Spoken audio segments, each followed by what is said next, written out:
Shirley, ano ba tong ginagawa mo? Ginagawa ko to para mabuhay. Love, ano ba nangyayari sa'yo? Bibilang ako ng 3. 1, 2. Mahal na mahal kita, Shirley. Bakit mo ba ako ginaganito? Pues ako, hindi kita mahal. Hindi kita minahal. Ginagamit lang kita. Pero ngayon, wala ka ng silbi sa'kin. Sel, hindi ka ba naaawa sa'kin? Kita mo naman ang kalagayan ko. Maawa? Bakit? Naawa ka ba sa'kin nung ginagatasan mong kapatid ko para sa bisyo mo? Naawa ka ba sa'kin nung pinagmukha mo akong tanga? Hindi naman, diba? So bakit kita kaaawaan? Taon 2010, Bulacan. Galit na napamura si Maricel sa bunsong kapatid na si Anthony dahil nalaman niya na 3 araw lamang pumasok sa eskwela ang kapatid sa loob ng linggong yon. Ano ka ba naman, Anthony? Kung hindi pa ako pinatawag ng advisor mo, hindi ko malalaman ang mga kagaguhan mo. Ganito ka na lang ba talaga, ha? Paulit-ulit na lang ba to? Wala ka bang plano para sa kinabukasan mo? Binibigay ko naman lahat ng kailangan mo sa eskwela. Nakaupo lamang ang binata at abala sa kanyang cellphone. Tila pinapalabas lang nito sa kabilang tenga ang lahat ng litanya na kanyang naririnig. Ano ba, Anthony? Kinakausap kita. Yan ang nakukuha mo sa pagsama-sama sa mga barkada mong mga bad influence. Ano? Sagot! Ano bang gusto mong sabihin ko, te? Wala naman akong kwenta para sa inyo, di ba? Puro sermon na nga lang ay inaabot ko araw-araw eh. Sino bang matutuwa sa mga pinagagagawa mo, ha? Ang baba na nga ng grades mo, nagka-cutting classes ka pa. At malaman-laman ko pang hindi ka pala pumapasok. Sakit ka lang talaga sa ulo. Hindi ka naman si mama. Kung makaasta ka dyan, parang ikaw nanay ko. Aba, natural lang na maging ganito ako sa'yo dahil ako nagpapaaral sa'yo. Kung gusto mo matuwa ako, magtino ka. Hindi kita pinapalamon para maging pabigat. Naging madilim ang anyo ni Anthony sa patuloy na paninermon ni Maricel. Sa inis ay padubog siyang tumayo at mabilis na naglakad palabas ng bahay. Hoy, Anthony! Hindi pa ako tapos! Bumalik ka! Lecheng kapatid naman to, oo. Buisit talaga. Ganoon palagi ang nagiging senaryo kapag nag-uusap ang magkapatid. Hindi niya makausap na maayos si Anthony dahil kapag nagsisimula na siya magsermon ay umaalis na yun kaagad. Minsan lang silang magkita dahil palagi siyang abala sa pagtatrabaho bilang teller sa isang bangko. Para kay Maricel, sakit lamang sa ulo si Anthony. Pero anong magagawa niya? 2 na lamang sila na naiwan sa kanilang pamilya dahil sabay na namatay sa isang aksidente ang kanilang mga magulang. Nung mga sandaling yon, napabuntong hininga na lamang ang dalaga. Ma, Pa, bakit niyo pa kasi kami iniwan? Kung nandito lang sana kayo, hindi ako namumroblema ng ganito. Samantala, pagkaalis ng bahay ay dumiretso kaagad si Anthony sa bahay ng kanyang kaibigan na si Marlon. Oh, ano nangyari sa'yo? Ba't nakasimangot ka dyan? Ano pa nga ba? Nagpang-abot na naman kami ng magaling kong ate. Kaya ayun, parang nabasag na yung eardrum ko sa kakatalak niya. Ay naku, ang mabuti pa, doon na muna tayo tumambay sa tambayan natin. Masarap maggitara doon, masarap din ang hangin. Tara na nga, para mawala tong inis ko. Magdala na rin tayo ng beer. Sige, iti-text ko muna yung tropa, baka libre din sila. Sa trabaho, matamlay na pumasok si Maricel. Napansin yon ng kanyang kaibigan na si Shirley. Maricel, nananamlay ka yata. Ay, hindi ko na talaga kayang kontrolin yung kapatid ko. Ang tigas-tigas ng ulo. Ganyan talaga mga kabataan ngayon. Akala kasi nila, nasa tama sila palagi. Ewan ko ba, Shirley? Parang hindi niya nakikita ang mga sakripisyo ko para sa kanya. Para mapag-aral siya at mabigyan ng magandang kinabukasan. Puro sakit na nga lang ng ulong sinusukli niya sa akin eh. Alam mo, Sel, kailangan lang talagang kausapin mo siya ng masinsinan. Yung bang heart-to-heart talk? Paano kami makakapag-usap ng maayos eh? Laging pabalang kong sumagot. Minsan, nagtatakip pa ng tenga. Sinong hindi ma-high blood doon? Pero kapag barkada niyang kausap o kasama, ayun, ang lakas pa ng tawa. Enjoy na enjoy. Hindi na nga ako nakapag-boyfriend dahil mas inuuna kong atupagin ang pagtatrabaho para may makain kami. Pero wala talaga siyang utang na loob. Ay di mag-boyfriend ka para naman mag-enjoy ka rin at hindi puro problema na lang ang iniisip mo. Paano naman ako magkaka-boyfriend, Aber? Ni wala ngang naniligaw? Hindi na problema yon. Sumama ka sa akin mamayang gabi. Maghahanap tayo ng jojowain. Ano? Anong-ano? Maghahunting tayo, Maricel. Akong bahala sa'yo. Pagsapit ng uwian, dumiretso na sila sa galaan. Nagpunta sila sa isang disco bar. Uminom at sumayaw si Maricel at pakiramdam niya ay nabawasan ang mabigat na dinadala sa kanyang dibdib. Ang saya-saya pala dito. Sinabi mo pa. Kung alam ko lang na mag-e-enjoy ako sa ganitong lugar, di sana nun ko pa ginawa. Don't worry, dadalasan natin ang pagpunta dito para mag-enjoy ka. Maya-maya pa, may lumapit na 2 lalaki sa kanila. Nakipagkilala ang mga yun at nag-ayang sumayaw na malugod naman nilang pinaunlakan. Habang nasa gitna ng dance floor, nakita ni Maricel na naglalaplapan na si Shirley at ang kapareha nito. Napangiwi siya sa kanyang nasaksihan. Patuloy pa rin siya sa pagsayaw, ngunit napansin niya na naging malikot ang kamay ng lalaking kanyang kapareha. Pilit noong hinahapit ang kanyang bewang at pilit na pinapadikit siya sa katawan noon. Tinulak niya ang lalaki pero hinipuan siya nito at pilit na nilalapit ang muka nito sa kanya. Nang hindi niya na matagalan, umigkas ang malutong niyang sampal sa muka ng lalaki. Galit naman na napamura yun. Bastos! Nakita ni Shirley ang nangyari at kaagad siyang hinila nito sa isang sulok. Maricel, okay ka lang? Ano nangyari? Bastos hinipuan pa naman ako ng walang hiyang yon. Umalis na nga lang tayo dito. Tara na! Nang makalabas sa disco bar, nanggagalaiti pa rin si Maricel. Sana hindi mo na lang siya sinampal, Maricel. Anong gusto mo? Hayaan ko lang na bastusin niya ako? Paano ka magkaka-boyfriend yan kung ganyan ka umasta? Masyado kang ganun ka ba humanap ng boyfriend, Shirley? Hindi matino ang mga lalaking ganun ang galawan. One night stand lang ang hanap nun. Mas mabuti pang umuwi na lang tayo. O kung gusto mong bumalik sa loob, ayos lang na mag-isa lang ako mag-aabang ng sasakyan. Sayang, mukhang nag-enjoy ka pa naman sana makipaglaplapan doon. Oy, uwi na tayo. Huwag ka na magalit. Alam mo, feel ko na si Anthony ngayon. Kaya hindi kayo nagkakasundo kasi stricta ka masyado. Alam nga naman pumayag na lang ako kahit hindi ko gusto. Na kahit alam ko mapapasama ako. Never ako mapagsasamantalahan ng iba, lalo pat hindi ko type. Kung type mo pala yung lalaki, okay lang na hipuan ka at halikan? Hoy, syempre hindi. Kailangan niya muna akong ligawan. Anong tingin mo sa akin? Kagaya mo na kahit kanino na lang pumapatol? Ay, grabe ka sa akin. Alam mo kung hindi lang kita friend, nagtampo na ako sa'yo. Mas mabuti na yung pranka, Shirley. Saka, ngayon ka pa ba magtatampo? Ilang taon mo na akong kilalang ganito.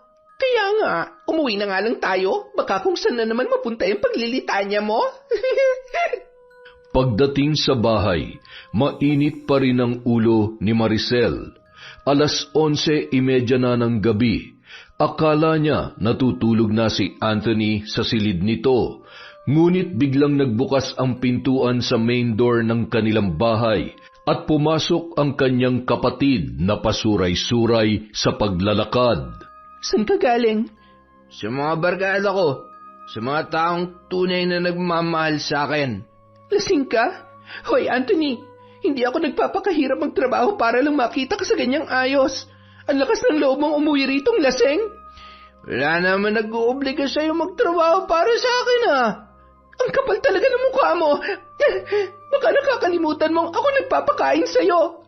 Diyan ka lang magaling Ang manumbat.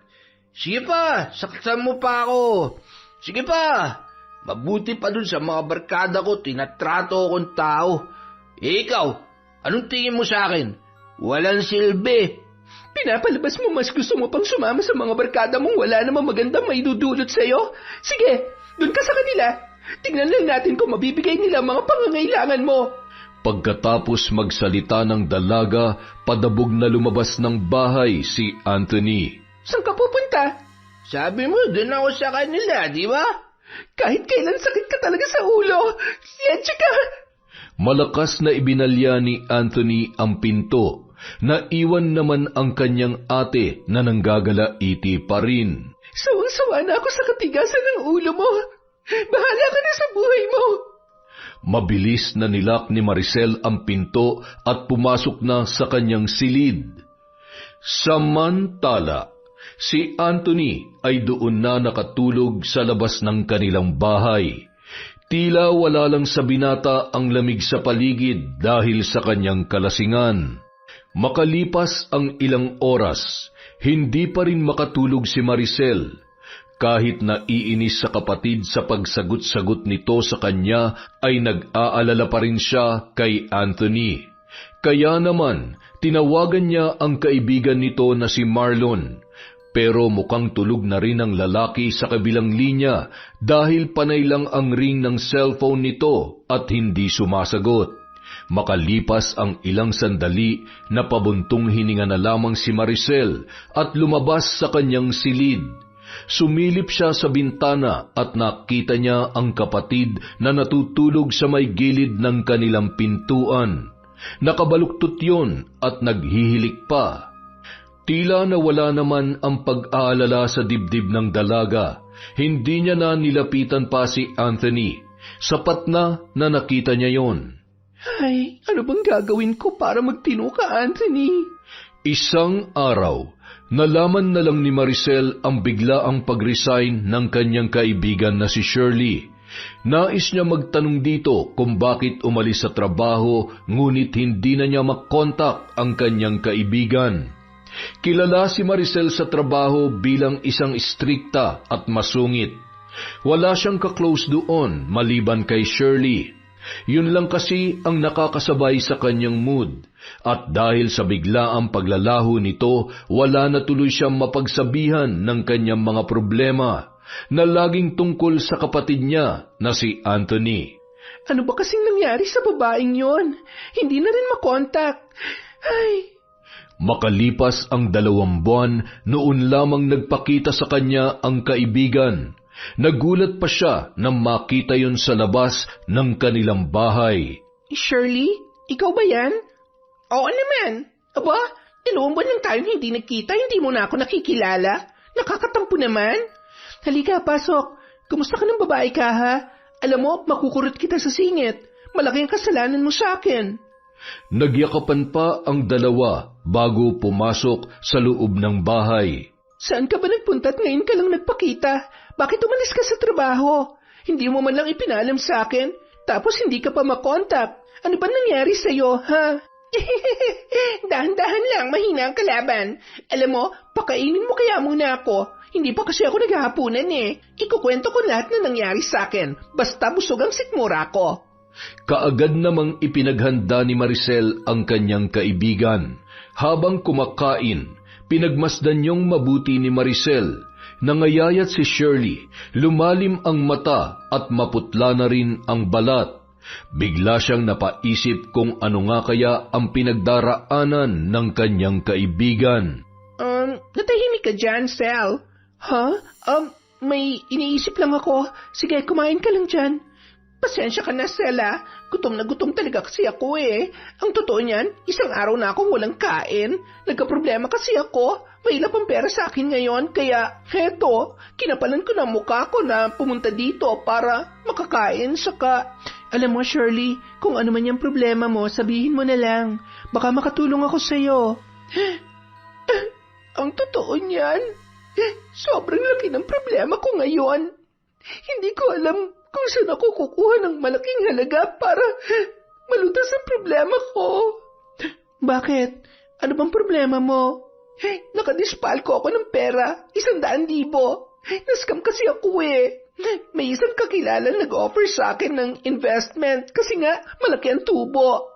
Akala ko kikita ako pero naloko ko nung nagalok sa akin. Ngayon hinahabol na ako ng kakilala ko dahil nga sa perang hiniram ko. Nakakala niya ako ng iskam sa kanya. Hindi siya naniniwalang na-scam lang din ako. Nabiktima lang kaming dalawa. Naku, problema nga yan. Kaya ka ba huminto sa trabaho natin dahil dyan? Oo, akala ko kasi nasa pag-i-invest ko na yan ang swerte ko eh. Yan na napala mo. Paano ang daya-daya mo kasi? Wala ka naman kasing pasabi na magre-resign ka na pala. Bigla ka na lamang nawala. Hindi pa matawagan. Ganyan ka ba talaga? Kapag yumayaman na, nag-iiba ng ugali? Sorry talaga, Sel. Siguro masyado lang ako na-excite noon. Kaya hindi ko na nabanggit sa'yo. Nag-iba na rin kasi ako ng numero tapos nakalimutan ko pang isave ang number mo. Pero huwag ka mag-alala. Ibibigay ko itong new number ko sa'yo ngayon. Jesus, pambawi, ganon. Sandali lang ha. May kukunin lang ako sa kwarto. Pagtalikod ni Maricel, siya namang pasok sa loob ng bahay ni Anthony. Napakunot pa ang noo niya nang makita ang isang babae sa harap ng hapag. Kaagad namang ngumiti si Shirley sa kanya nang mapansin ang kapatid ni Maricel. Hi! Hula ko ikaw si Anthony. Yung kapatid ni Maricel? Oo, ako nga. Kaibigan ka ng ate ko? Oo, ako si Shirley. Halika, kain tayo. Marami naman tong hinanda ng ate mo eh. Saluhan mo ako. Hula ko, hindi ka pa naghahapunan. Sige. Kung kasing ganda mo naman ang kasalo ko sa hapunan, hindi na ako tatanggi. Uy, nang bola pa. Nakakahiya naman. Hindi yun bola, totoo kaya yun. Oh, Anthony, nandito ka na pala. Maghapunan ka na, sabayan mo na si Shirley. Saan ka ba nang galing? Basang-basa ka na naman ng pawis. Dun kila Marlon. Napasarap yung basketball eh. Magbibihis lang ako. Excuse muna, Shirley ha. Sige, Anthony. Hintayin na lang kita para sabay na tayong kumain. Napatingin pa si Maricel sa kapatid na nagmamadaling nagtungo sa sariling silid para magbihis ng panibagong damit. Anong sabi nun? Shirley? Shirley lang talagang tawag niya sa'yo? Kahit kailan talaga, pasensya ka na ha. Hindi ka na ginalang ng kapatid ko. Anong hindi? Ang bait kaya niya. Saka, ang pogi pala ng kapatid mo, Maricel. Hot na hot. Tingin ko bagay kami. Gaga, 17 years old lang yon. 26 ka naman ng Shirley. Ano naman? Age doesn't matter naman, di ba? Lukarit ka talaga. Biglang natahimik ang dalawang babae sa paglapit ni Anthony. Habang kumakain, panay ang ngiti ni Shirley sa lalaki na tila ba nagpapakyut. Nang dumako naman ang paningin niya kay Maricel, nakita niya na nakakunot ang mukha noon, dahilan upang siya ay matawa. Bakit, Shirley? Ate Shirley, nakatatanda siya sa'yo. Naku, Sel, ayos lang yon. Pasensya ka na, Ate Shirley. Matapos ang hapunan, nag-usap ang dalawang magkaibigan. Samantala si Anthony naman naghugas ng kanilang pinagkainan. Alam kong hindi ito sapat para malutas ang problema mo, Shirley, pero sana makatulong. Iniabot ni Maricel ang isang sobre sa kamay ng kanyang kaibigan. Ha? Ano to? Pagbukas ng sobre, nanginginig at napaiyak si Shirley sa sobrang tuwa. Sel, hindi ko naman hinig. Tulong ko yan sa'yo. Hindi mo na kailangan bayaran, okay? Salamat, Sel. Maraming salamat. Ano ka ba? Sino pa bang magtutulungan? Akin ang bagong number mo. Isa-save ko lang para matawagan kita at makumusta. Pinadalhan pa ng groceries ni Maricel ang kanyang kaibigan at ipinahatid pa kay Anthony sa sakayan ng jeep. Buti nakakasundo mong ate ko, Ate Shirley. Mukha kasing wala yung kaibigan kasi napakasungit. Hindi naman. Mabait ang ate mo. Prank ka nga lang. Saka kung bad mood siya, nananahimik lang ako. Kaya magkasundo kami kasi hindi ko siya kinukontra. Habang naghihintay ng masasakyan, nagpalitan pa ng numero ang dalawa. Pagsakay ni Shirley sa jeep ay saka palang umuwi ang binata. Simula ng gabing yon, nagpapalitan na ng messages sina Anthony at Shirley. Pare, mukhang abalang-abala ka sa cellphone mo May nililigawan ako, pare. Kaso, mukhang pinahihirapan ako eh. Naku, kailangan lang ng konting pampakilig yan. Daanin mo sa mga mabulaklak na salita, pre. Magaling ka naman dun, di ba? Bibigay din yan. Schoolmate ba natin yan, ha? Hindi, pero kikitain ko siya ngayon para masabi niyang hindi ko siya ginugood time.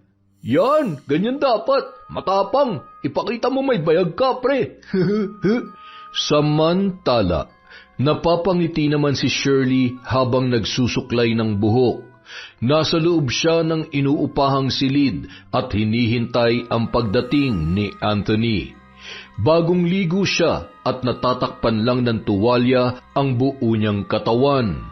Nang may kumatok sa kanyang pinto, nagspray kaagad ang babae ng pabango at pinagbuksan ang kanyang bisita. Akala ko, nagbibiro ka lang nung sabihin mong pupuntahan mo ako. Hindi ko ugaling magbiro, Ate Shirley.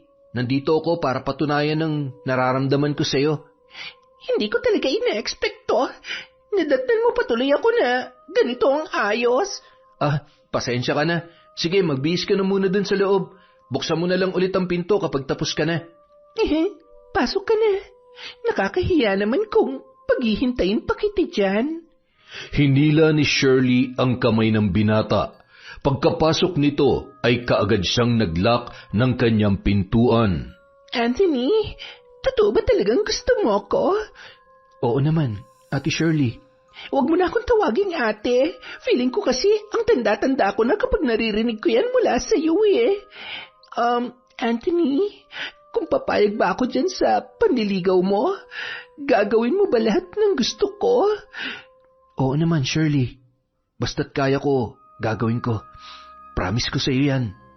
Napangiti ng malapad si Shirley sa sinabi ng binata. Mabilis niyang kinalas ang tuwalya sa kanyang katawan at inihulog yon sa sahig. Kaya mo ba akong paligayahin? Hindi lang ngayon kundi sa lahat ng pagkakataon? Biglang natigilan si Anthony sa ginawa ni Shirley. Hindi niya akalain na gagawin yon ng babae. Ilang beses siyang napalunok habang titig na titig sa katawan ng kanyang kaharap. Anthony, ano na? Hinihintay ko ang sagot mo. Lumapit pa si Shirley sa lalaki. Tila gahibla na lamang ang kanilang pagitan. Ramdam niya ang mabilis na pagtibok ng puso ng lalaki. Nang sunod-sunod na tumango si Anthony, ay napangiti si Shirley at kaagad na ginawaran ng mainit na halik sa labi ang binata. At doon na nagsimula ang mainit na tagpo sa pagitan ng dalawa. Nang araw na yon, naging magnobyo na sina Anthony at Shirley, ngunit kailangan nila yung ilihim sa kanilang mga kakilala dahil ayaw ni Shirley na malaman yon ni Maricel. Alam mo, love, mabait naman yung ate mo. Kailangan mo lang siyang sundin. Huwag mo siyang kontrahin sa mga gusto niya dahil para naman yun sa ikabubuti mo. Mahal na mahal ka kaya ng ate mo. Hindi mo lang yun nakikita kasi nagre-rebelde ka. Tumatak sa isip ni Anthony ang mga sinabing yon ni Shirley. Naisip niya na baka nga laging mainit ang ulo ng kanyang ate dahil pagod na sa trabaho at nagiging pasaway pa siya. Marami pa ang sinabi ni Shirley sa kanya tungkol sa mga hinaing ng kanyang ate Maricel. Lagi siyang pinapaalalahanan ni Shirley na magsumikap na mag-aral dahil yon ang makapagpapasaya sa kanyang ate. Naging inspirasyon ng binata ang kanyang nobya. Araw-araw na siyang pumapasok sa eskwela. Hindi na rin siya gaanong sumasama sa mga lakad ng kanyang mga kabarkada. Uy pre, may liga sa kabilang lungsod. Sumama ka naman sa amin. Baka nakakalimutan mo na kami. Nako pre, hindi ako pwede. May lakad kasi kami ng girlfriend ko. Mukhang tinamaan ka na talaga sa girlfriend mong yan ah. Pinagpalit mo na agad kami sa kanya. Nakakatampo ka naman. Ano ka ba naman pre? Kaibigan niyo pa rin naman ako. Alam mo namang first time kong magka-girlfriend, di ba? Pagbigyan mo na ako. Teka, kailan mo ba ipapakilala sa amin yung love of your life na yan, ha? Hindi pa namin siya namimit, ha? Makikilala niyo rin siya. Sa ngayon kasi, hindi ko pa siya pwedeng ipangalandakan sa inyo eh. Mahihain kasi yun. Asus, in love ka na talaga. Sige, mauna na ako. Di ka ba talaga pwede? Hindi nga, kulit mo naman eh. Sige na. Sa paglipas ng mga araw, napansin ni Maricel na nagsisipag na sa pag-aaral ang kanyang kapatid. Hindi na rin yon ginagabi ng uwi katulad ng dati. Napaisip siya kung bakit mukhang may pagbabago kay Anthony, kaya isang umaga kinausap niya yon. Hoy, may sakit ka ba? Wala naman, te. Nag-away ba kayo ni Marlon? Huh? Hindi naman. Bakit? Napansin ko lang kasi na kapag wala kang pasok, dito ka lang nagkukulong sa bahay. Kaya naisip ko baka may away kayo ng mga tropa mo. Mas gusto ko na kasing tumambay ngayon dito sa bahay, te. Magpapakabait na rin ako. Ate, baka naman pwedeng makahingi ng panload. Naubusan na kasi ako eh. Asus! O siya, sige. Bibigyan kita kasi mukhang nagiging mabait ka naman na ngayon. Sana tuloy-tuloy na yung kabaitan mo, ha, Anthony? Salamat, te, ha. The best ka talaga. Asus, ng bola pa. O, heto na ang panload mo. Aalis na ako. Dumaan pa ang mga araw. Mukhang patuloy ang pagpapakabait ni Anthony sa kanyang kapatid. Natutuwa naman ang dalaga sa nakikitang pagbabago nito. Magandang araw po, Ate Maricel. Nandiyan po ba si Anthony? Wala, hindi ba kayo magkasama? Sabi kasi niya may lakad siya eh. Akala ko ikaw ang kasama niya. Naku, ate, madalang na nga kami magkita eh. Yayayain ko kasi sana siya ngayon sa birthday ng isang tropa namin. Ganun ba? Ano naman kaya ang pinagkakaabalahan ng kaibigan mong yon, Marlon? Panigurado kasama niya ngayon yung jowa niya. Jowa? Si Anthony may jowa? Hindi ko yata alam yan ah. Taga saan daw yon? Ay teka, anong jowa ba yan? Babae ba o lalaki? Siyempre po, babae. Aba, malay ko ba kung bakla? Babae po, saka hindi naman po pumapatol si Anthony sa mga bakla. Nandidiri kaya yun. Ah, so taga saan yun? Maganda? Mabait? Magalang? Naku ate, yan ang hindi ko masasagot. Hindi pa kasi namin yun nakikita eh. Ayaw pa ipakilala ni Anthony kasi nga mahiyain daw. Ewan ko ba sa kaibigan kong yun? Mukhang tinamaan po talaga sa babae eh. Hindi na nga siya sumasabay sa mga trip namin ngayon eh. Simula nung maging sila. Kung ganoon, mabuti naman. Kung sino man ang babaeng yon, nagpapasalamat ako sa kanya kasi naituwid niya si Anthony. Hindi na siya sakit sa ulo ko ngayon, nakakaiwas pa siya sa pagbabarkada. Grabe ka naman, Ate Maricel. Para mo namang sinasabi na bad influence kami kay Anthony. Oy, ikaw may sabi niyan ha, hindi ako Marlon. Napakamot ulo na lamang ang binata, sabay nagpaalam ng umalis.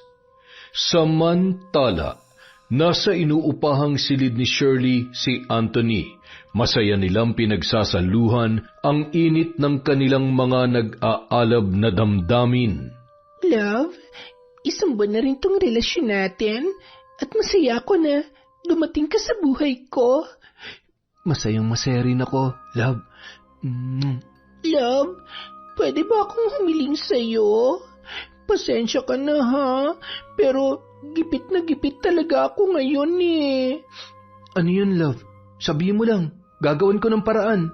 Ano kasi eh, hindi ko pa nababayaran yung upa dito. Baka naman pwedeng ikaw na muna magbayad. Ibabalik ko na lang sa'yo kapag sumahod na ako.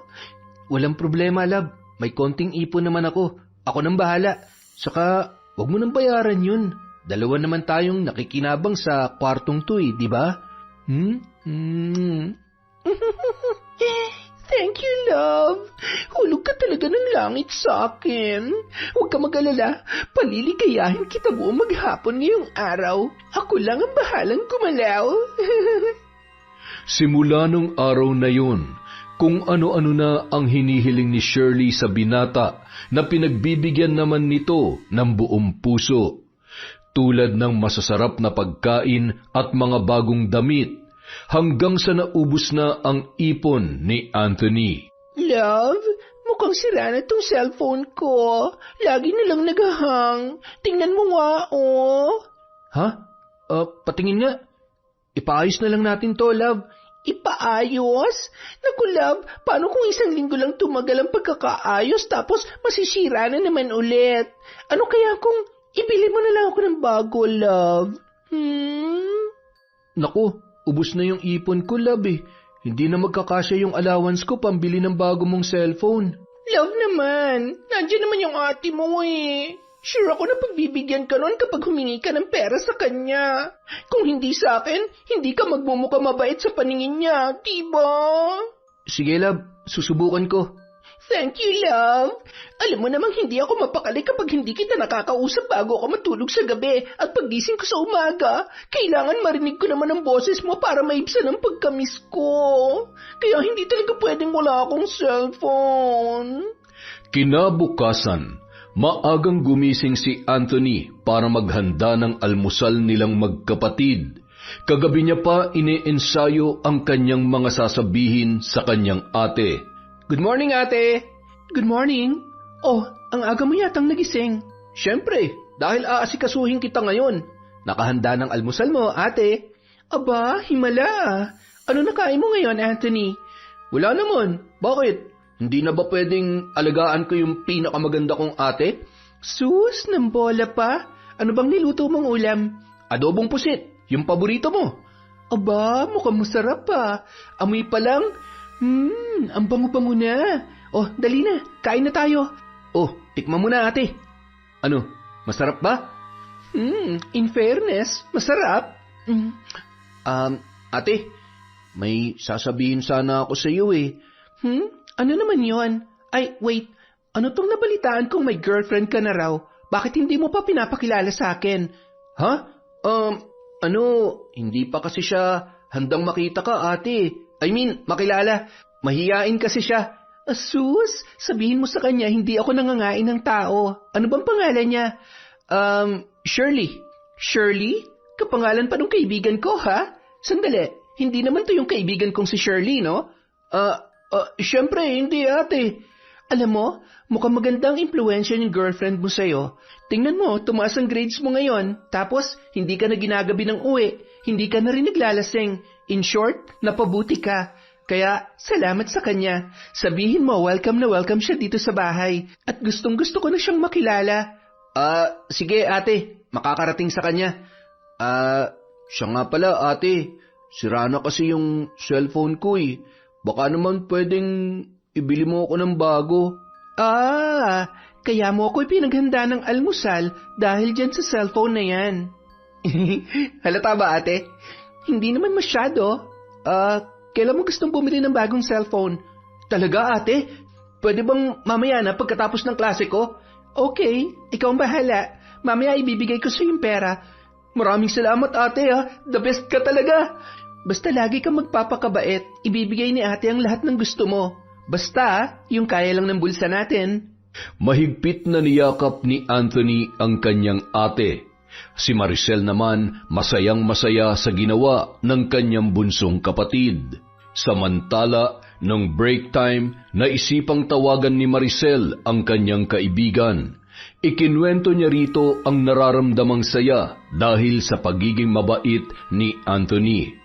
Hello, Sel. Napatawag ka? Kumusta ka na? Ikaw, kumusta? Hindi ka na nagpapakita sa akin, ha?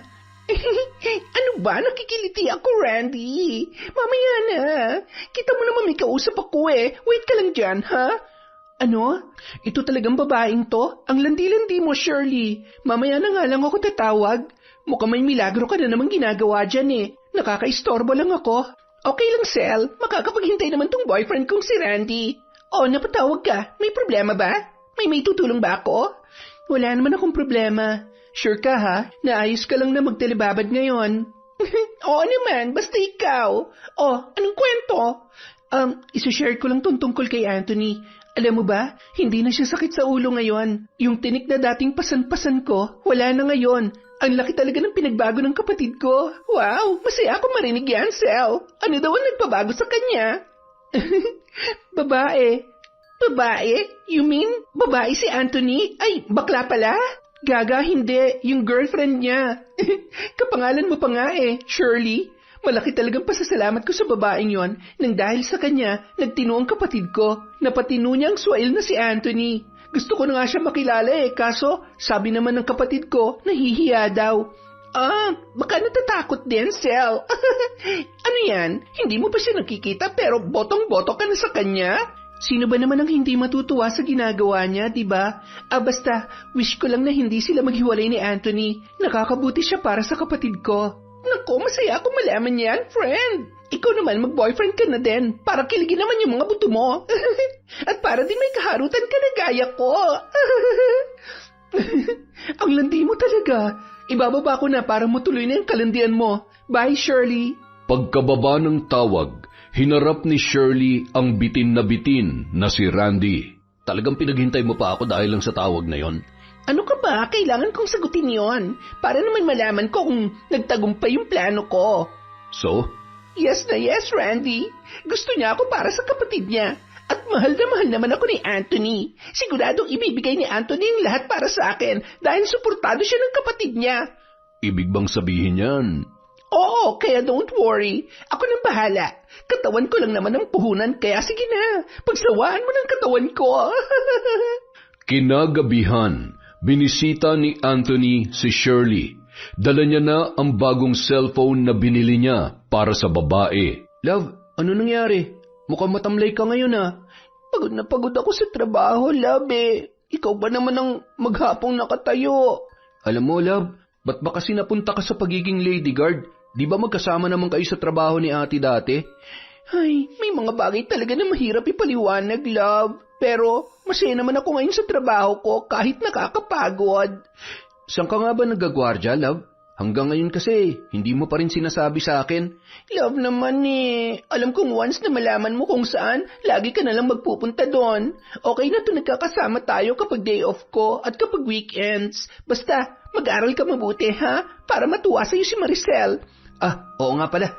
Pinapasabi ng ate ko na gusto ka na raw niyang makilala. Good influence ka raw kasi sa akin. As if naman magpapakilala ako sa kanya bilang girlfriend mo. Nako, mababatukan ako nun. Kilala ko kaya ang ate mo, saka hindi pa talaga ako handa, love Saka na siguro kapag nakapagtapos ka na, sa ngayon, masaya na ako sa setup natin. Love, may surprise nga pala ako sa'yo. Tada! Wow, love! Nabili mo na? Oo naman, special ka kasi sa akin Ano, happy ka ba? Siyempre naman. Thank you, love Salamat dito sa bagong phone. Tama na. Ang mabuti pa, magpahinga ka na lang muna. Aalis na rin ako, baka kasi hinahanap na ako ni ate. Ayoko magalit sa akin yun ngayon, kaya hihingi ko lang ng pera para dyan sa cellphone mo. Okay lang, hindi na kita pipigilan. Mag-iingat ka ha. Maraming salamat. Tatawagan kita dito. Excited na ako. Pagkaalis ni Anthony, agad na tinawagan ni Shirley si Randy. Randy, pwede mo nang kunin tong luma kong phone. And please, huwag mong kalimutang dalhin ang kapalit ha. Kailangan ko na yan. Sa loob ng ilang buwan, naging maayos ang relasyon ng dalawa. Panay tawag at text lang muna sila habang papalapit na ang exam ng binata. Gusto kasing makakuha ng mataas na marka ni Anthony para maipagmalaki naman siya ng kanyang ate Maricel. Agad na sinang-ayunan naman yon ng kanyang kasintahan na si Shirley. At nang mapasama si Anthony sa mga nakakuha ng mataas na marka, niregaluhan siya ni Maricel ng motor at binigyan pa ng pera. Ate, ang laki naman nito. May motor na nga Deserve mo naman yan dahil pinasaya mo ako. Alam mo namang nagtatrabaho at nagsisikap ako para sa'yo at natutuwa ako dahil hindi mo ako binigo. Next year, magka-college ka na. Mag-aral ka lang na mabuti, Anthony I-treat mo yung girlfriend mo. Deserve niyong dalawa yan. Salamat ate, the best ka talaga.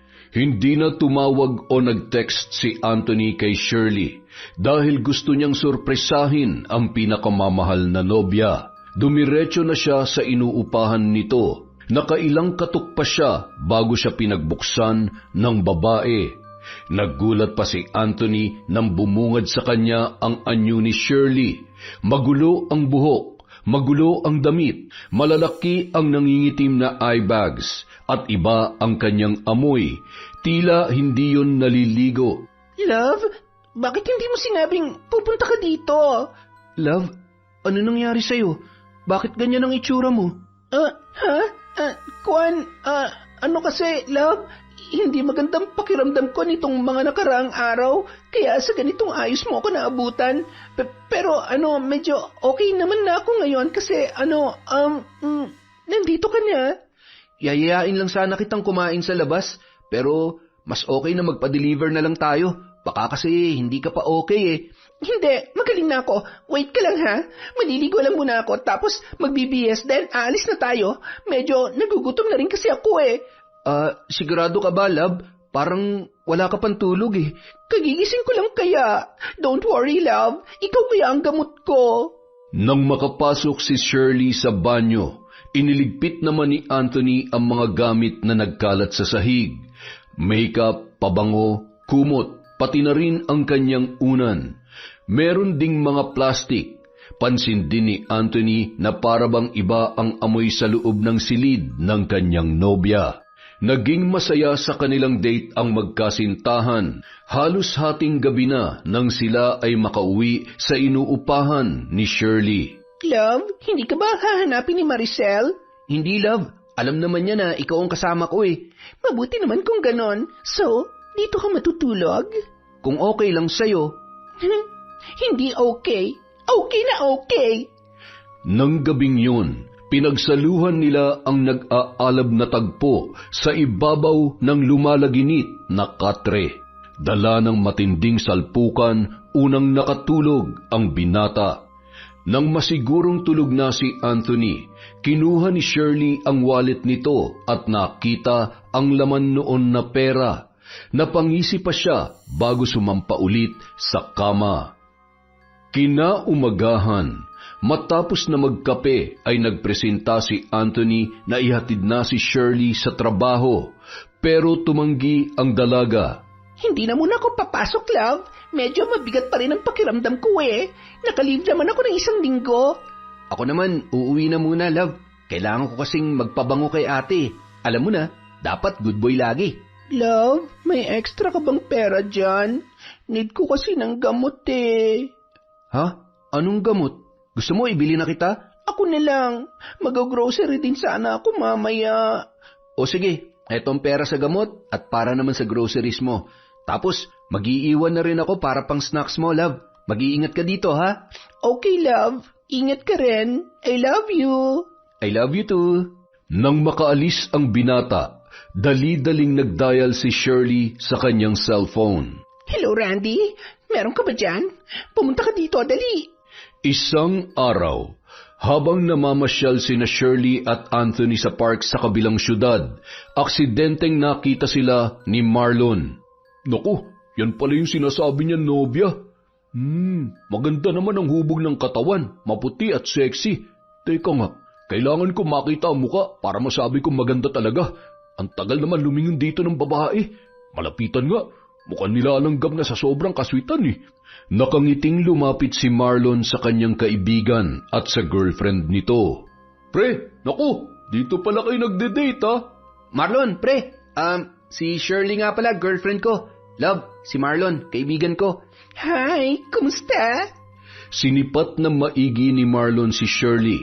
Nakipagkamayon sa kanya at kinamayan niya rin ang dalaga. Matagal na naming sinasabi kay Anthony na ipakilala ka sa amin kaso ayaw mo raw. Finally, na-meet na rin kita. Ngayon, alam mo na kung bakit nahihiya ako makipagkilala sa inyo. Malaki ang age gap namin ng kaibigan nyo. Ayokong pagtawanan nyo siya dahil pumatol siya sa akin. Di naman problema yun. Saka sino ba naman ako para pintasan ng babaeng mahal ng kaibigan ko? Kung saan siya masaya, susuportahan ko siya. Hindi naman gaano malaki ang agwat ng edad nyo ah. Yung iba nga, parang nanay na nila yung mga jowa nila eh. Pero proud pa rin sila. Ganyan naman talagang pagmamahal, hindi ba? Dapat binabandera. Yan nga ang eksaktong sinabi ko kay Shirley, pare. Pero siya tong masyadong nag-overthink. Ang importante, nagmamahalan kayong dalawa. Huwag nyo nang alalahanin ang mga sinasabi ng iba kung meron man. O sige na, mauna na ako. Mag-enjoy kayo ha? Pre, makikiusap lang sana ako sa'yo. Huwag mo na sanang banggitin kay ate yan tungkol dito. Ako na lang ang magsasabi sa kanya. Alam mo naman ang ugali nun. O sige pre, walang problema. Ilang linggo pa ang lumipas nang magbakasyon si Marlon sa kanyang tiyahin sa kabilang lungsod. Tita Mirna, ano po bang ganap dyan sa bahay ng kapitbahay nyo? Hindi ako nakatulog kagabi sa mga ugong ng nagsisidatingan ng mga sasakyan. May mga motor pa. Ay, yan nga ang pinoproblema namin ng tito mo. Hindi naman sila maingay sa loob, kaso nakakabulahaw talaga ang ugong ng mga sasakyan. Ewan ko ba kung anong ginagawa ng mga nagpupunta dyan? Yung iba ay naabutan na ng sikat ng araw. Pwede nyo naman sigurong ipatawag sa barangay. Nakakaistorbo po kasi sila eh. Alam mo kasi Marlon, natatakot kami magsumbong dahil may kapit yan sa malalaking tao. Ayoko may mangyari masama sa pamilya ko dahil sa pakikialam namin sa kanila. Po, ano pong ibig niyong sabihin? Atin-atin lang to ha, wag na wag mo ipagsasabi sa iba. Yan kasing si Randy, tulak yan, malakas ang kapit niyan. Ano pong tulak? Nagbebenta yan ng ipinagbabawal na gamot. Yang mga nagpupunta dyan sa bahay niya, mga parokyano niya yan. Oras na magsumbong kami, tiyak na malalagay sa alanganin ang buhay namin. Mabuti pang magpakabingi at bulag na lamang kami kesa matigok. Naku, delikado po pala talaga, tita. Baka may mga pulis pang kasanggayan eh. Isang araw, habang nagdidilig ng halaman, may isang sasakyan ang natanaw ni Marlon na pumarada sa labas ng bahay ni Randy. Pagkababa ng isang sexing babae ay kaagad na nilapitan yon ni Randy at hinalikan sa labi. Pumulupot naman kaagad ang mga braso ng babae sa matipunong pangangatawan ng binata. Napatigil si Marlon sa ginagawa at tiningnan mabuti ang babae. Marlon, huwag ka na masyadong tumitig sa kanila. Baka kung ano pang isipin ng mga yan. Nandiyan pala kayo, tita. Tita, sino po yung babae? Kaano-ano po yan ng Randy? Isa yun sa mga chicks ni Randy. Dati nagtatrabaho sa bangko, kaso mukhang nalulung sa droga kaya kumakapit na lang kay Randy ngayon para makakuha ng libre. Bakit? Kilala mo ba yang si Shirley? Hindi po tita. Ngayon ko lang po nakita yan. Nang makauwi si Marlon sa kanilang lunsod, hindi na siya nagdalawang isip na bisitahin ang kaibigan na si Anthony. O pre, mabuti naman at dumalaw ka. Kumusta ang bakasyon mo? Mabuti naman, pre. Eto, pasalubong ko. Baka kasi sabihin mo, hindi na kita naalala eh. Nga pala, kumusta naman kayo ng girlfriend mo? Okay naman. Hindi nga lang kami nagkikita lagi kasi masyado siyang busy sa trabaho niya. May trabaho pala siya. Ano naman? Lady guard siya, pre. Pero proud pa rin ako kasi marangal ang trabaho niya. Pre, gaano mo kamahal yung jowa mo? Mahal na mahal. Sa kanya na nga umiikot ang mundo ko eh. Gaano mo ba siya kakilala? Tatapatin na kita, pre ha. Nakita ko kasi siya sa Santa Elena nung isang araw. Ha? Paano mo naman siya makikita doon, pre? Nagtatrabaho yun. Araw-araw ko naman siya nakakausap sa cellphone at wala siyang sinabi na nagpunta siya sa Santa Elena. Ayoko makialam sa relasyon niyo, pre, pero ginagago ka lang ng jowa mo.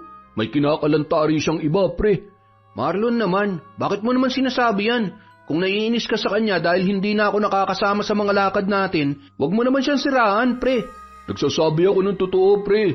Inuuto ka lang niya. Ang mabuti pa, hiwalayan mo na siya. Ha? Gago ka pala eh. Nagpunta ka lang ba dito para siraan si Shirley? Pues hindi ako naniniwala sa'yo. Ang mabuti pa, umalis ka na. Wala akong magagawa kung ayaw mo maniwala, pre. Nagmamalasakit lang ako sa'yo dahil kaibigan kita. Pagsapit ng hapon, tinawagan ni Anthony ang kanyang kasintahan, kaya lamang hindi niya makontak si Shirley. Nagpadala na lamang siya ng mensahe at sinabing dadalaw siya sa tinutuluyan nito pagsapit ng gabi. Pero wala man lamang siyang nakuhang reply mula sa kanyang nobya. Ilang oras siya naghintay sa inuupahan noon, ngunit hindi umuwi si Shirley. Hating gabi na nang lisanin yun ng binata. Pagsapit ng umaga, napansin ni Maricel na mukhang mainit ang ulo ng kanyang bunsong kapatid. May problema ba, Anthony? Wala naman ate. Talaga? Alam mo, kilala kita. Pag ganyang nakalukot ang mukha mo at nakabusangot, sigurado may problema ka. Sabihin mo na, ano ba yon? Si Marlon kasi may sinabing hindi maganda tungkol sa girlfriend ko eh. Nakakainis lang. Gusto kong tanungin yung girlfriend ko kung totoo. Kaso, hindi naman nagre-reply. Tinawagan ko pero hindi naman makontak. Kung may tiwala ka sa girlfriend mo, kahit ano pang paninira ang gawin ng iba sa kanya, hindi mo yung didibdibin. Lahat naman tayo may mga bad sides, at sa tingin ko naman, mabuting tao yung girlfriend mo. Tingnan mo nga na ilayo ka niya sa mga barkada mong masama ang impluensya. Baka busy lang din siya o baka lowbat kaya hindi makontak.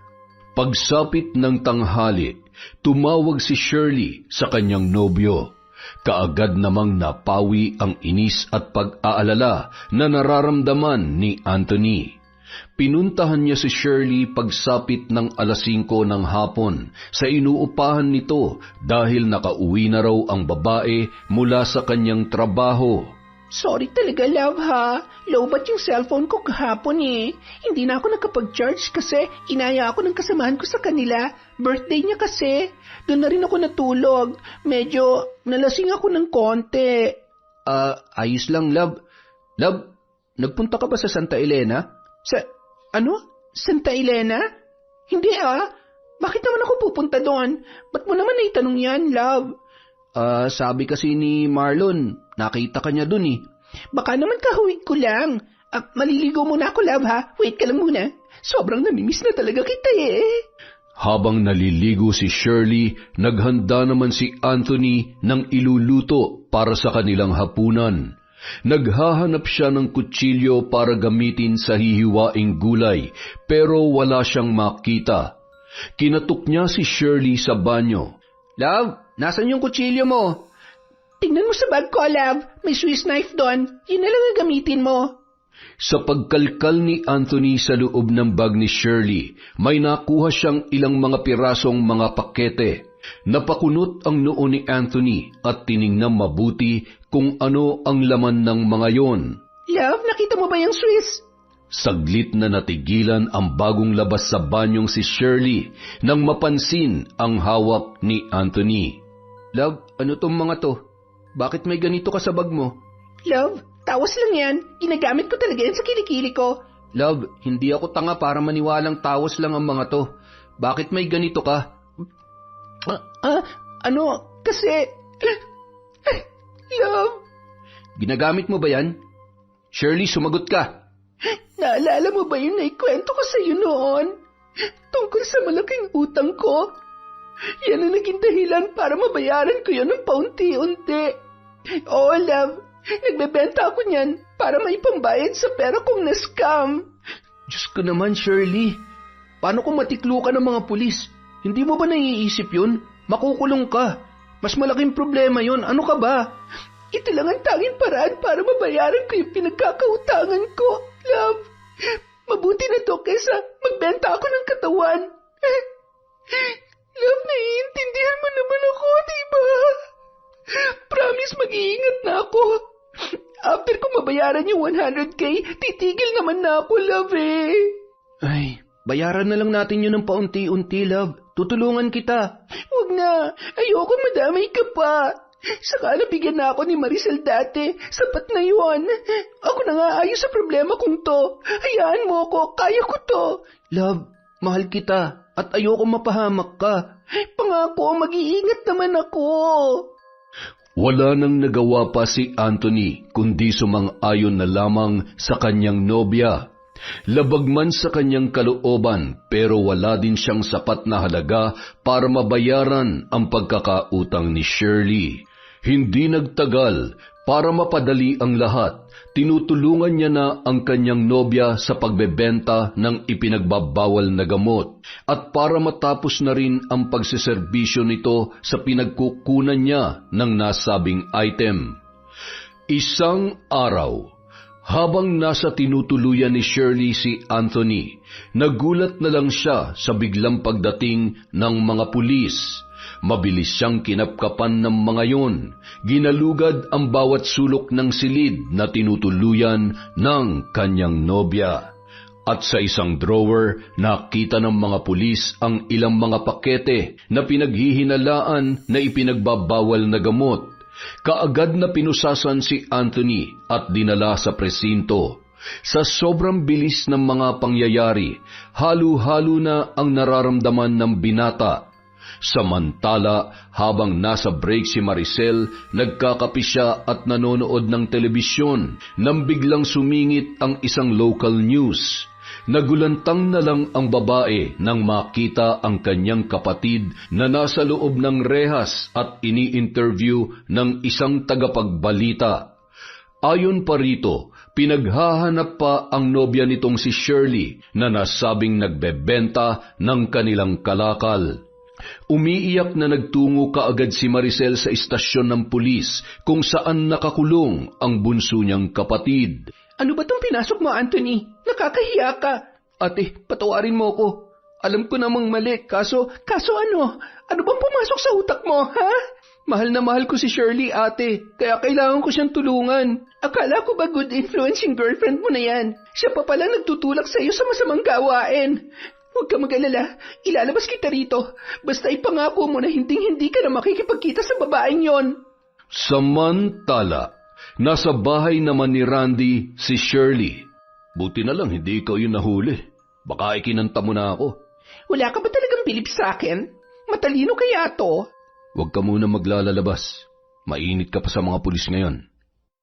Makalipas ang 2 buwan, hindi pa gaanong lumalabas ng bahay si Anthony dahil sa kanyang parol. Lagi niyang naiisip ang kanyang nobya. Makailang ulit na rin niyang sinubukang kontakin yon pero out of coverage lagi ang babae. Kaya naman ipinagdarasal niya na lang ang kaligtasan nito. Nung mga panahong yon, nangungulila na ang binata sa kanyang nobya. Idinadaan niya na lamang yon sa panonood ng telebisyon. Samantala, dumalaw si Marlon sa kanyang kaibigan na si Anthony at kasalukuyan na nakabukas ang TV. Isang balita ang nakakuha ng kanilang pansin. Isang bahay sa Santa Elena ang nireid ng mga pulis at nasakote ang may-ari ng nasabing bahay na si Randy at ang ilan sa mga kalalakihan na gumagawa ng aktwal na session doon. Pre, yan yung pinagkukunan ni Shirley. Salamat naman at natiklo na rin sila. Makakatulog na ng mahimbing sina tito at tita. Ay, kumusta na kaya si Shirley, pre? Sobrang namimiss ko na siya. Ang mabuti pa, pre. Kalimutan mo ng babaeng yun. Wala namang magandang maidudulot sa iyo yun eh. Kung wala kang magandang sasabihin, pre, pwede ba umalis ka na lang? Ito naman oh. Sige, hindi ko na siya babanggitin. Iba na nga lang ang pag-usapan natin. Hanggang sa isang araw, tumawag si Shirley kay Anthony. Pinapapunta siya noon sa isang bahay. Hindi naman nag-aksaya ng panahon si Anthony at kaagad na nagtungo roon. Ngunit imbes na si Shirley lang ang kanyang nakita, may 2 lalaki pa na kasama yun. Love, anong meron dito? Love, kailangan mo ibigay yung motor mo sa kanila, pati yung relo mo at pera na nasa bulsa mo. Ha? Bakit, love? Ibibigay mo ba o gusto mo mamatay? Shirley, ano ba tong ginagawa mo? Ginagawa ko to para mabuhay. Love, ano ba nangyayari sa'yo? Bibilang ako ng 3. 1, 2. Mahal na mahal kita, Shirley. Bakit mo ako ginaganito? Pues ako, hindi kita mahal. Hindi kita minahal. Ginagamit lang kita, pero ngayon, wala ka ng silbi. Sabihin mo, love, prank lang to, di ba? Baliw, wala ka ng pakinabang sa akin ngayon, kaya amin na yung motor mo.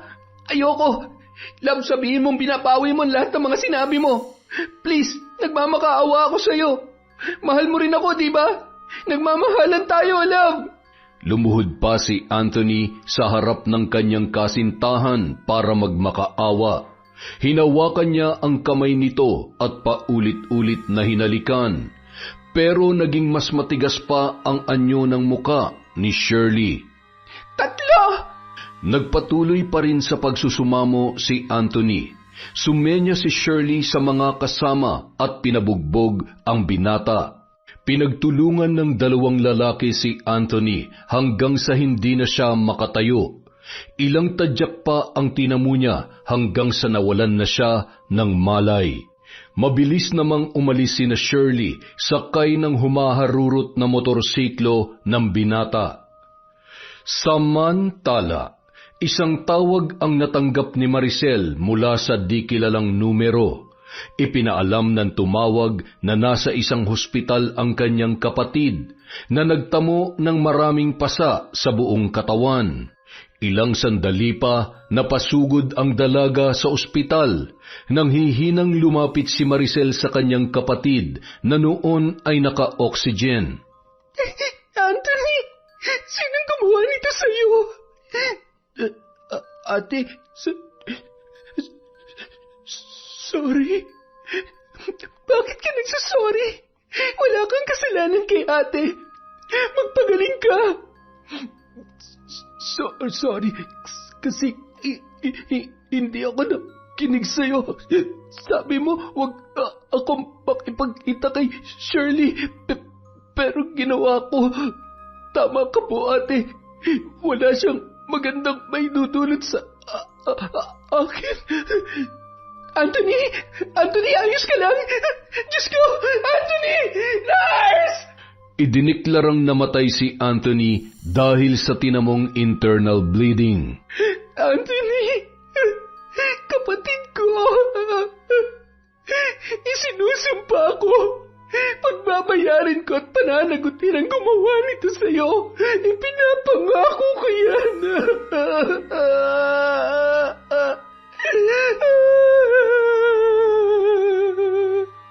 Sa paglipas ng mga araw, hindi pa rin umuusad ang investigasyon sa kung sino ang mga taong nambugbog kay Anthony at patuloy pa rin pinaghahanap si Shirley na siyang mastermind. Ate Maricel, wag po kayong mawala ng pag-asa. Makakamit din natin ang hustisya. Alam mo, Marlon, pakiramdam ko, wala akong silbi.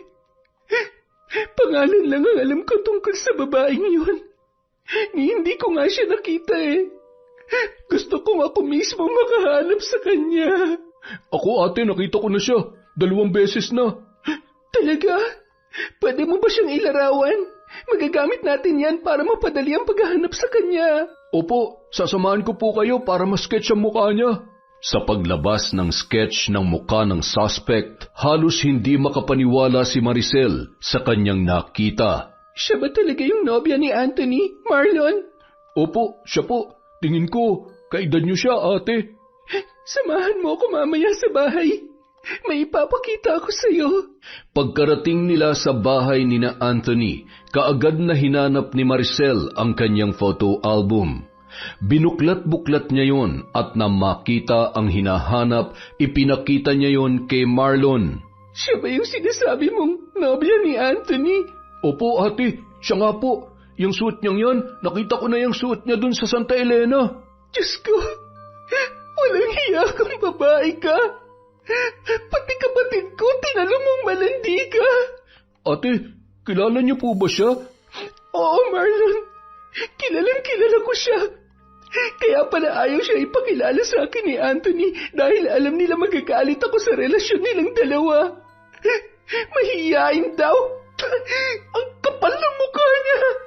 Kaano-ano niyo po ba siya, ate? Kaibigan. Dating kaibigan, pero ngayon, kaaway ko na siya, Marlon. Dahil sa ginawa niya sa kapatid ko, pagsisisihan niyang isinilang pa siya sa mundong ito. Pagsisisihan niya ang ginawa niya. Dahil sa natuklasan, kinalikot ni Maricel ang cellphone ni Anthony at doon nakita niya ang mga mensahe ni Shirley na kadalasan ay nanghihingi ng pera sa kanyang bunsong kapatid. Ang walang hiya! Ginatasan pa talaga niya kami ng kapatid ko. Hindi ako makakapayag na mamuhay ka ng malayang babae ka. Labis-labis mo akong sinaktan. Magbabayad ka! Magbabayad ka! Isang gabi, napakadilim ng paligid. Nagtungo sa sementeryo si Maricel, dala ang isang libreto, isang bungo ng hayop at mga kandila na gagamitin sa gagawing ritual. Ang kaalaman niya sa pambabarang ay turo ng kanyang ina nung siya ay bata pa lamang. Ang sabi sa kanya noon, magagamit niya ang kaalamang yon sa oras na siya ay pasakitan ng walang kalaban-laban. Itinago niya ang mga kagamitan ng kanyang ina sa loob ng mahabang panahon. Ngunit kailanman ay hindi niya nakalimutan kung paano yun gamitin. Sa gitna ng sementeryo kung saan nakatirik ang malaking krus, doon siya pumwesto sa paanan noon. Inilatag niya ang mga kandila at dinasalan ang mga yon bago isa-isang itinayo. Habang nagsisindi ng mga kandila, sumasambit siya ng mga orasyon na kanyang binabasa mula sa libreto. Pagkatapos niyang ilagay ang bungo sa gitna ng mga nakatirik na kandila, inilabas niya ang larawan ni Shirley na dinukot niya mula sa kanyang bulsa. Inorasyonan niya yon at idinantay sa libreto. Makailang ulit din niyang hinipan bago ipinatong sa bungo. Sa pagpapatuloy ng kanyang pagbabasa ng mga orasyon, naramdaman niya ang lamig ng ihip ng hangin, na tila ba nanunuot sa kanyang kalamnan. Kumuha siya ng kandila at sa bawat pagpatak ng tulo sa larawan ni Shirley, sinasambit niya ang nais niyang mangyari sa babae. Paulit-ulit niya yung isinagawa. Hindi ka makakatulog sa bawat gabing darating. Ang bawat patak nitong kandila ang magsisilbing init na magwawala sa loob ng iyong katawan. Sa bawat pagdampi ng hangin sa iyong kabuuan, makakaranas ka ng sakit na hindi mo maintindihan kung saan nanggagaling. Itong mga pulang langgam, uunti-untiin ka hanggang sa maging katulad ng lupang dinaanan nila ang iyong balat. Dadanasin mo ang sakit na walang kasing pait. Maghihirap ka hanggang sa unti-unti kang lamunin ng dilim. Inilagay niya sa loob ng maliit na bote ang larawan ng kanyang dating kaibigan. Naglagay din siya ng mga pulang langgam at makailang ulit na pinatakan ng kandila ang loob ng bote. Kumuha siya ng kandilang nakasindi. Inilapit yon sa bote at hinipan. Nang masigurong nakapasok na sa loob ang usok mula sa hinipang kandila, mabilis niya yung tinakpan. Muli siyang nagbasa ng mga orasyon bago isa-isang pinatay ang mga nakasinding kandila. Matapos gawin yon, nilisan niya na ang sementeryo na may dalang pag-asa na magtatagumpay sa kanyang paghihiganti. Nang sumunod na mga araw, patuloy niyang tinatawagan ang numero ni Shirley. Ang plano ni Maricel magpapanggap na wala pang nalalaman. Tatawagan niya ang babae at kukumustahin bilang si Maricel na kaibigan ni Shirley at aarte siyang normal na wala pa ring kaalam-alam sa mga nangyari. Samantala, sa boarding house na tinutuluyan ni Shirley, binigyan lang siya ng mga lalaking kasama niya ng parte sa pinagbentahan ng motor na kinarnap nila kay Anthony. Pagkatapos ay nagkanya-kanya na sila. Sa lugar na yon nagtatago ang babae. Walang nakakakilala sa kanya kaya malaya siyang nakakapaglabas-masok sa boarding house na yon. Minsan, sinubukan niyang i-insert ang SIM card na kanyang ginagamit dati. Natigilan pa siya nang tumawag si Maricel. Nagdadalawang isip ang babae kung sasagutin niya ba yon dahil baka alam na ni Maricel ang naging relasyon nila ng kanyang kapatid at maging ang pagkakasangkot nito sa pambubugbog kay Anthony. Pero sa huli, sinagot niya pa rin ang tawag ng kanyang dating kaibigan. Hello? Hello, Shirley? Naku naman, buti na lang nakontak na kita. Kumusta ka na? Ayos lang ako, Sel. Ikaw, kumusta ka na? Eto, hindi pa rin matanggap ang pagkawala ng kapatid ko. Nawawala si Anthony? Wala na si Anthony, Shirley. Patay ng kapatid ko. Pinatay siya ng mga nagnakaw ng motorsiklo niya. Ang sabi ng mga pulis, hold up daw tapos nauwi sa carnap. Natigilan si Shirley sa kanyang narinig. Hindi niya naman ginustong patayin ang binata. Ipinabugbog lang niya yon para hindi naman laban pa at para matangay nila ang motorsiklo. Dahil kailangan nilang makatakas at makalayo sa lugar na yon. Nadakip na ba mga salarin, Sel? Nakilala ba sila? Yun na nga ang problema eh. Hanggang ngayon wala pang suspect na lumilitaw. Sobrang sakit ng mga nangyari sa kanya, Shirley. Nag-iisang kapatid ko si Anthony. Kaming dalawa na nga lang ang magkakampi. Kinuha pa siya sa akin.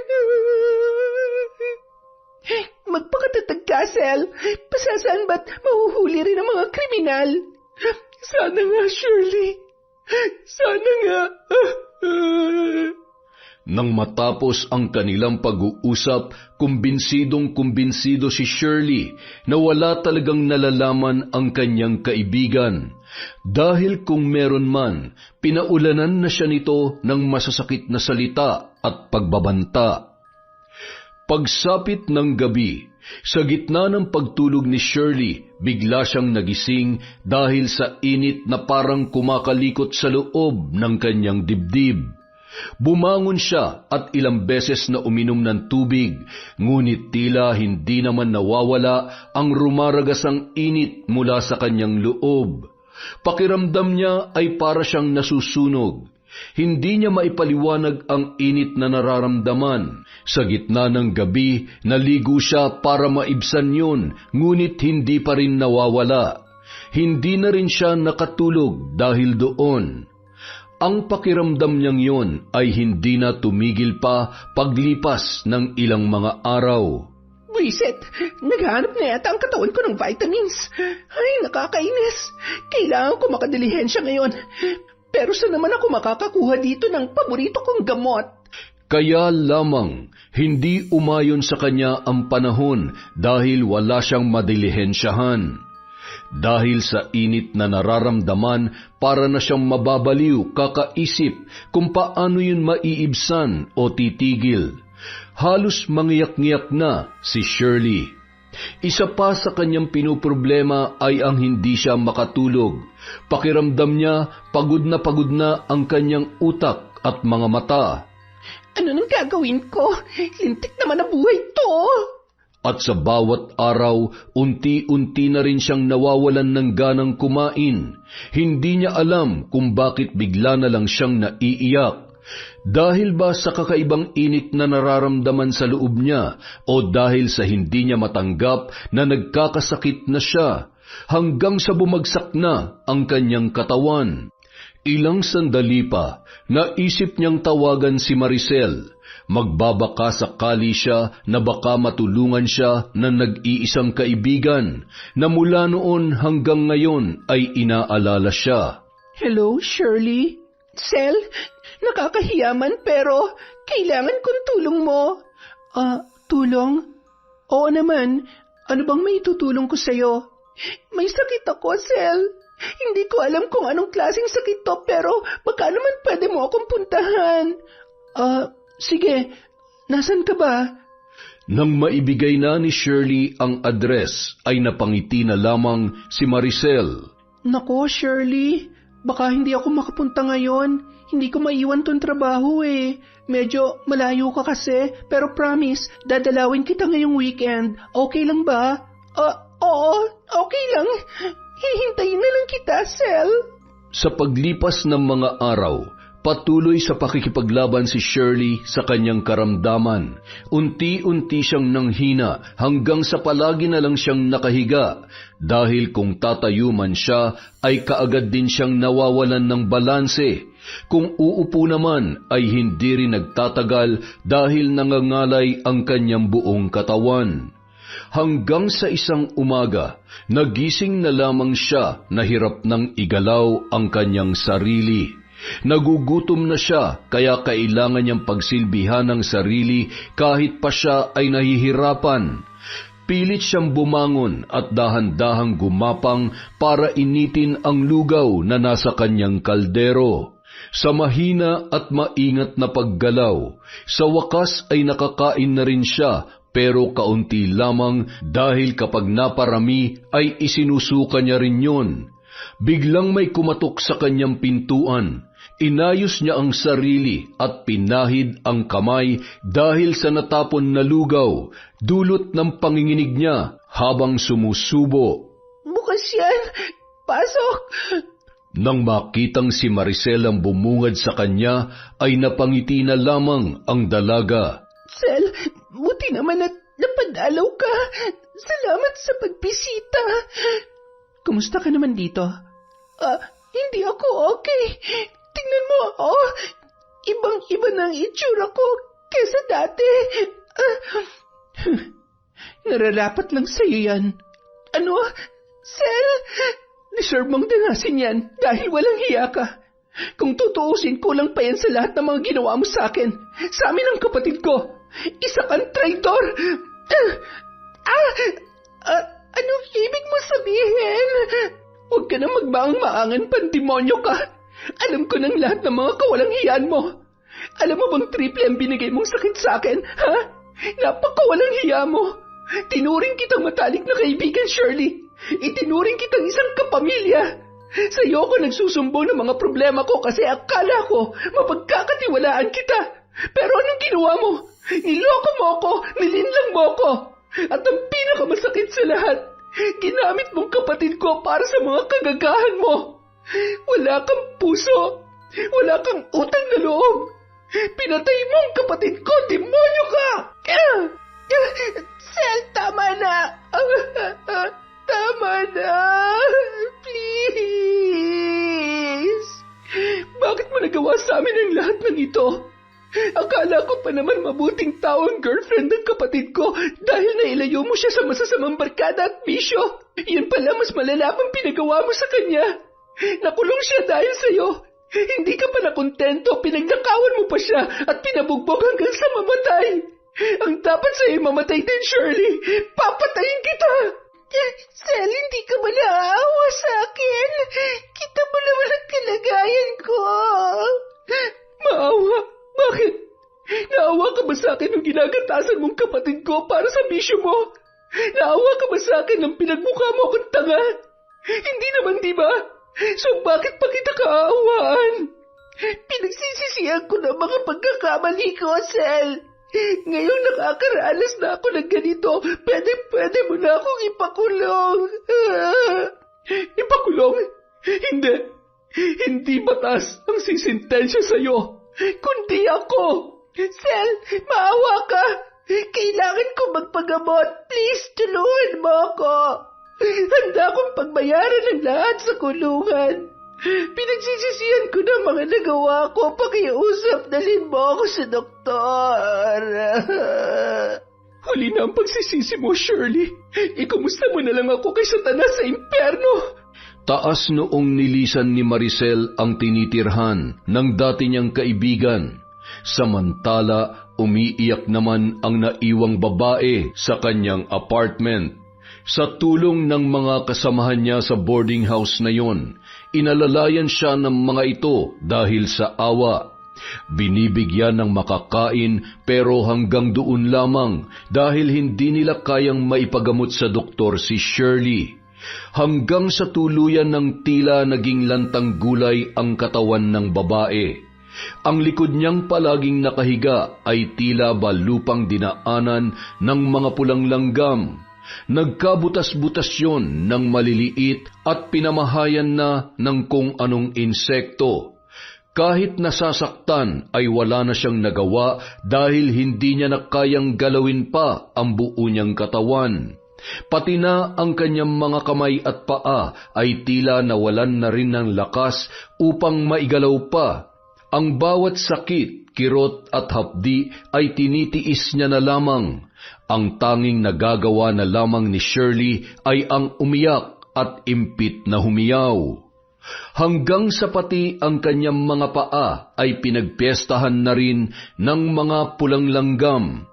Dahil sa nangangamoy na siya dulot ng hindi paliligo ay hindi na nagtagal pa sa loob ng kanyang silid ang kanyang mga kaboardmate. Nagtatakip sila ng ilong habang naglalagay ng kanyang makakain sa kanyang bibig. Minsan may pinasulat siya sa isang kaboardmate niya. Pangalan yon ng dalawang lalaki na nakasama niya sa pagnanakaw ng motor ni Anthony. Pinakiusap din niya sa mga yon na ibigay yon sa kanyang dating kaibigan na si Maricel. Panginoon,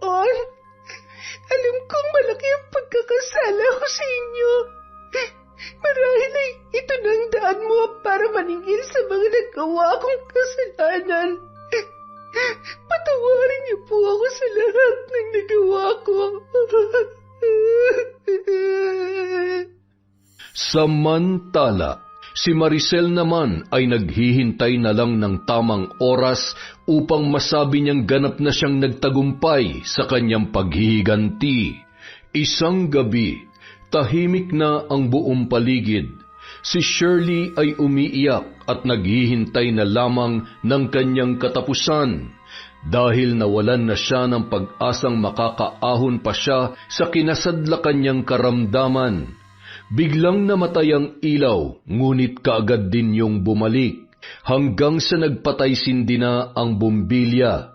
Biglang nanikip ang dibdib ni Shirley.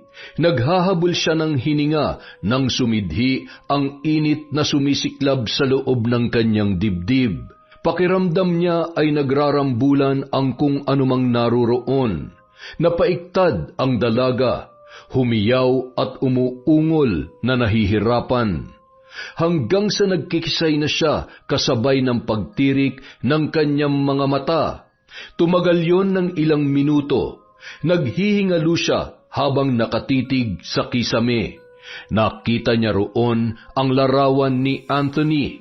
Nakangiti yun sa kanya at pilit na inaabot ang kanyang mga kamay.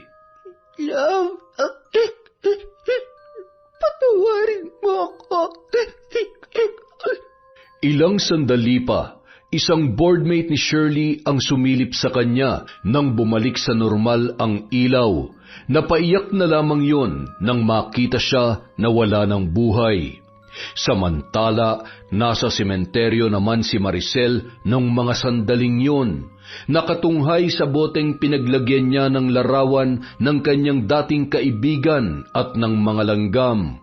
Nang biglang sumabog ang bote, ay lumabas doon ang isang maliit na itim na usok na unti-unting tinangay ng hangin sa gitna ng dilim. Sa wakas, napagtagumpayan ko na ang paghihiganti ko sa iyo, Shirley. Anthony, kapatid ko, sa wakas nakamit mo na rin ang hustisya. Lagi mong tatandaan, mahal na mahal ka ni ate. Mahal na mahal kita, bunso. Kinabukasan, isang babae ang lumapit kay Maricel. Ma'am, nautusan po ako ni Shirley na ibigay po ito sa inyo bago siya namatay. Pangalan daw po yan ng mga nambugbog sa kapatid ninyo po. Makalipas ang ilang araw, nadakip ng mga pulis ang dalawang kalalakihan. Nakamit na talaga natin ang hustisya, kapatid ko. Umiiyak na sambit ni Maricel sa ibabaw ng puntod ng kanyang bunsong kapatid. Tunay ngang hindi lahat ng ahas ay nakikita lang sa madamo at masukal na daan. Minsan may mga ahas na makakasama mo at inaakala na mapagkakatiwalaan. Yun! Napakaganda na naman ng kwento na yon. Dahil dyan, meron po ulit tayong shout-out. Simulan po natin kay Sora Kasay. Hello po. Hi kay Johnny Zemato. Kay Jesus Alegre. Hi po kay Virgie Latore. Kay Ray, Jenny May, Billy Ray Buendia from Lucy Buendia. Hi po kay Marian Laborte, kay Gay Somodio, kay Finky Rusi 14. Shout out po sa TSS Cubao Fast Laboratories. Sa 15th Avenue kaya to? Hi po kay Jimena de Ocampo. Shout out kay Jobel Baldonasa, kay Irene de Guzman Briones, kay De Lion Gemma. Hi din po kay Pureza Tagiwalo. Hi kay Hana Maylin Sesgundo, kay Febe Rañada, Resel Galope. Shout out po kay Helen Flores, kay Vilma Bautista, kay Roslyn Jimenez, kay Lydia Lopez. Hi po kay Lurly Encas. Hi po kay Hani Austria, kay Lani Malyari, kay Natalia Maldo, kay Cherry Mukbanger ASMR. Hello din po kay Marites Bryce or Breeze, The Color Purple. Hi kay Ken BJ6BB. Hello din po kay Sandra De Pedro, kay Ramil Corpus, kay Christy Tayubal, kay Red Gaspar. Shout out po kay Robert Crimen, kay Pinky Ko, kay Josie Aniban, Kathy Garments, Jonah Lopez Bachancilla. Hi din po sa RGW Garments, from Basta Mage ako. Hi din po kay Rudy Aliaga, kay Liza Albitos, kay Vivian Encando at sa kanyang anak. Hello po sa inyo. Shout out po kay Nena Dizon, kay Colin Hilario, kay Kriste Lifestyle TV. Tama po ba yung pronunciation ko ng Kriste? Hi din po kay Sally Roldan, kay Angelina Ay, kay Kuy Xiao TV, Edgardo Fontanilla, boss. Hi po sa Daloso family, kay Ate Donna, kay Triste Marie Ann Balondo, at Noli Lacorte from Lynn Kaunes. Hi po kay Elpidia Impas, kay Salvacion Roldan, Sam Escobar, Poging si Matthew Ruiz. Hello po kay Emmanuel Christian Zorilla. Hi din po kay Margie Banosong, kay Michelle de la Cruz, kay Mariel Tabuan. Happy birthday po kay Mel Santarita, December 12. Ano na ba ngayon? Sakto. Hi po kay Mercy Aninyon. Shout out po kay Errol Juan Austin, kay Ge Ukol, kay Connie, kay Jennifer Bermejo Maymay. Shout out po kay Jocelyn Murilla, kay Janet Cisneros, kay Jessica Sobremonte at sa kanyang asawa. Hello po kay Rhea Vargas, kay Elsa Havinia, kay Miss Maura, Adam Lasa, Aida Sikander, Rachel Ignacio, kay Aneng QR, Monica Nieves, Sydney Crosswind, Hayashi Megan, Nympha Arcal, kay Vicky Abut, kay Gina De Luna, kay Kakunyang. Hello din po kay Ergil Cruz, Teresita Reyes, babaeng mandirigma. Hello po kay Lucila Arnejo, kay Limuel Alindo, Chris Alcantara. Shout out kay Rida, kay Rosel Granada, kay Winnie Belnas, kay Lynn Manicane. Happy birthday po kay Laura na nasa England, from your sister Marian of Osaka, Japan. Hi po kay Kimpoy Feliciano, kay Crystalline Navarro, Annalisa Diga from Roxanne Diga. Hello din po kay Estela da Silva, kay Milaine Jordaline Concepcion, Trabador Arines, kay Journaline Arbado, Glessy Bothwell, Margaret, Jocelyn Abarquez, kay Alma Mihay Ayon, kay Majin Arellano, kay Jerry Serna, kay Nanet Rana, Ellen Manibo, Christine Labandero, Susan Mantilla at Alvin John A. Santos. Maraming salamat po sa walang sawang pagsuporta sa Kwentong Enteng.